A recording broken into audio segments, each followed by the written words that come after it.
আজ আমরা কথা বলবো এক পবিত্র দিনের, যে দিনে জন্মেছিলেন, জ্ঞান লাভ করেছিলেন এবং মহাপরিনির্বাণে গিয়েছিলেন গৌতম বুদ্ধ।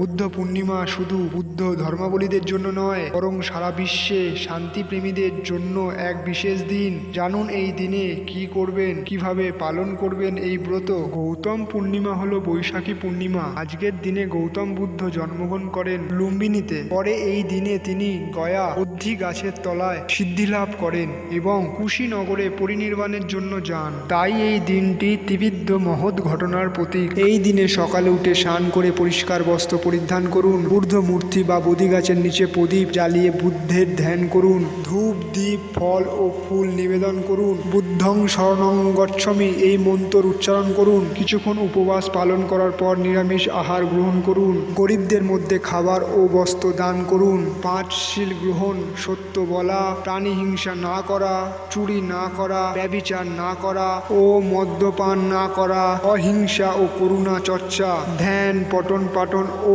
আত্মা শুদ্ধির সময় এটি। এই দিনে আত্মা সংযম পালন খুবই গুরুত্বপূর্ণ।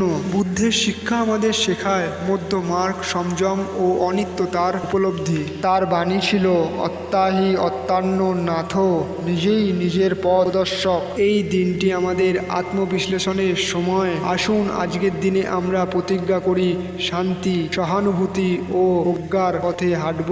আপনাদের সবাইকে জানাই বুদ্ধি পূর্ণিমার আন্তরিক শুভেচ্ছা। জানতে থাকুন এমন আরও পবিত্র দিনের কথা। আমাদের চ্যানেলটি সাবস্ক্রাইব করতে ভুলবেন না। ধন্যবাদ।